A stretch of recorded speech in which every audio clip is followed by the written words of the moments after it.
Hey, what's up? In this video, I'm going to talk about financial advisor sales funnels and why they suck. And I'm also going to tell you how you can make yours better. So, hello and welcome back to my channel. My name is Sarah and I'm a CFA charter holder.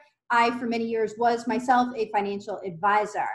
Now, I'm making this video because so many of you watching me have reached out to me for advice about how to follow up, and I just see that there's so much crap out there that I just do not want you listening to because it's bad advice. So don't listen to them, listen to me, subscribe here for the real story, the real deal. You know you get it here, and that's why you got to stay here. So please subscribe, click the subscribe button. Do it, y'all, before we do anything else. So, what is a financial advisor sales funnel? Let's start with the basic definition of it. A financial advisor sales funnel is basically a series of interactions that are designed to allow the financial advisor to get new leads and to follow up with these leads until they agree to be your client. Sales funnels, to some extent, are usually automated, although I'm going to discuss in this video how to do that correctly because I see a lot of bad advice about that. But the typical components of a financial advisor sales funnel are phone calls, emails, email blasts, social media, drop-in visits, and mailers. Follow-up is important. I'm going to tell you why. A lot of you have just built your businesses through referrals and word of mouth, and you kind of have this idea out there that a good business sells itself, the service sells itself, or whatever bull crap that you all are saying. Understand that no prospect moves out of the funnel until the papers are signed. And I don't know about you, but the funnel, having prospects in the funnel doesn't make me any money. Maybe it does for you, but it doesn't really make me any money. I only get paid when the client signs the deal. Could be different for you. But what I'm saying is it's gonna take work. And surely by the fact that you put effort into it, you're going to be separating yourselves from other financial advisors that are willing to do this, because there are a lot of you out there that are not willing to. When two people don't know each other, when you meet a prospect, the prospect has all the power and you have none.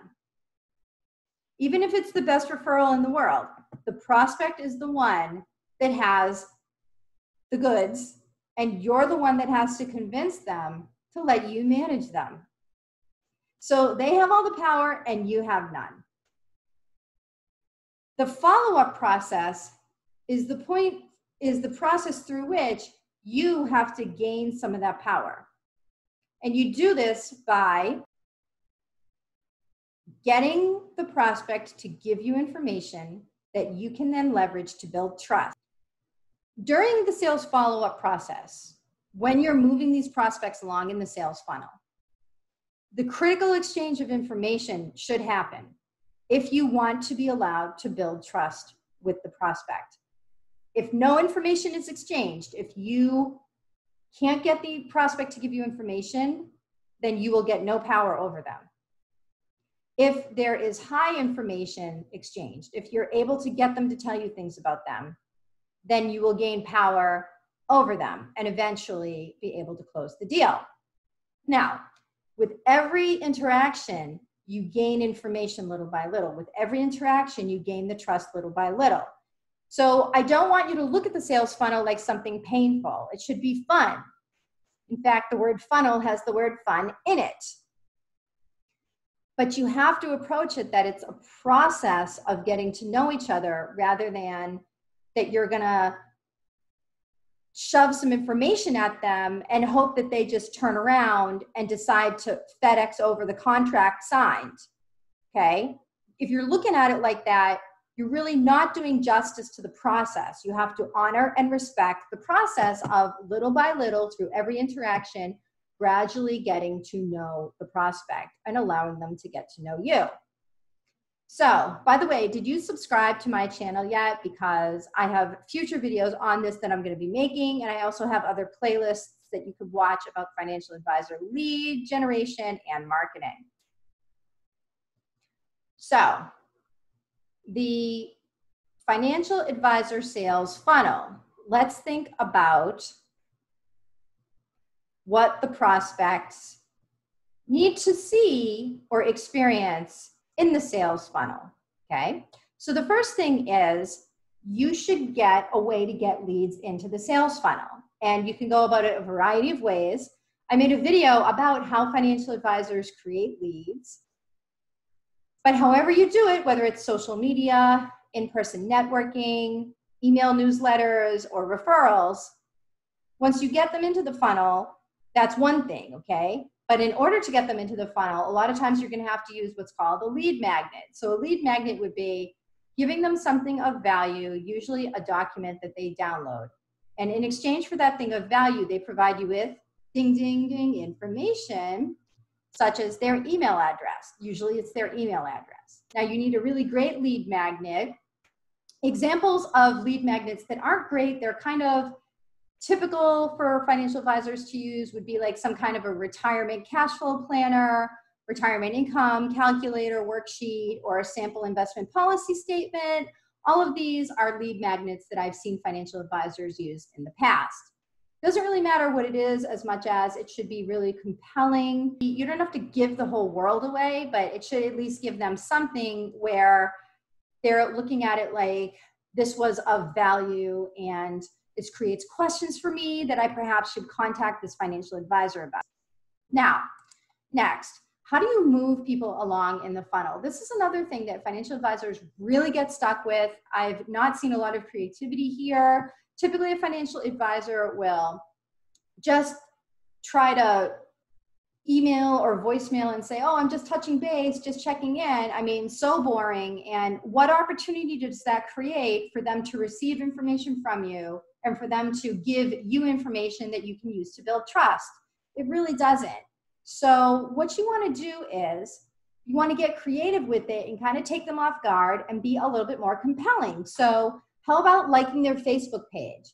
How about maybe going to their business or commenting if they're a business owner? How about buying something from their business and then making a video about it? How about sending them something in the mail? Or, maybe sending them some kind of a note, like a thank you note that's really creative. Do something interesting, for heaven's sake, and don't be boring. Now, closing the deal. Closing the deal is the last step of the financial advisor sales funnel. So throughout the process of moving the prospect along through the sales funnel, you should have been gathering information from them, learning about them, and understanding them better. If you do this correctly, by the end of the funnel, it should get to the point where the prospect should be giving you indications that they're ready to sign or that they're ready to be closed. Now, an example of such an indication would be asking about price, asking about custody arrangements, asking about paperwork, okay? These are not all the signs, they are just some of the signs. But when you're sensing that the prospect is ready to close, you want to be careful and make sure that you don't do it too early, because if so, it can create kind of an awkward situation. Jumping the gun can kind of take you back a few steps in terms of trust. But the point I'm making here is that you shouldn't expect somebody to want to do business with you. You shouldn't expect somebody to want to be closed until you really have done the work and gained the information about them to where there's in their mind enough of a comfort level and enough of a trust and enough of a rationale for paying the 10 grand a year and working with you. You have to move quickly within the close, use logic, and also just remember to you can't have any logic to use if you don't understand and have information about them. So like another great example of a close would be like, okay, so we're coming up on, the end of the summer. Now that you're going to be getting back into the swing of things, how about we sit down and start doing some of that retirement planning, because you said that this was something that you wanted to get in place before you do your charitable planning for the year. Executing a close is a science. It does have to be done succinctly and with a certain process to it, but a lot of times people get so caught up on the close and executing the perfect close. But the reality of it is that if you've done the work and you've built the trust, it should be obvious how to close the prospect, and there shouldn't be too much of an issue. It shouldn't be too much of a fight at that point. The real fight should be during the sales funnel, during the follow-up process when you're learning about them. That's really where the fight should be and what you should be fighting for, and really for where you should be devoting high attention and high effort. And if you do that, then the close should take care of itself. If you're having difficulties in the close, then that means you have to go back to the follow-up process. Sorry, that's just an example of why you really have to focus on the sales funnel, be creative, get some great lead magnets out there, and get as much information as you can, so that you can potentially build the trust, make them feel comfortable, and have them understand the rationale for wanting to ACAT their money over to your custodian. Now, I make these videos on a consistent basis, so make sure you subscribe into the channel, and we will see you for the next video.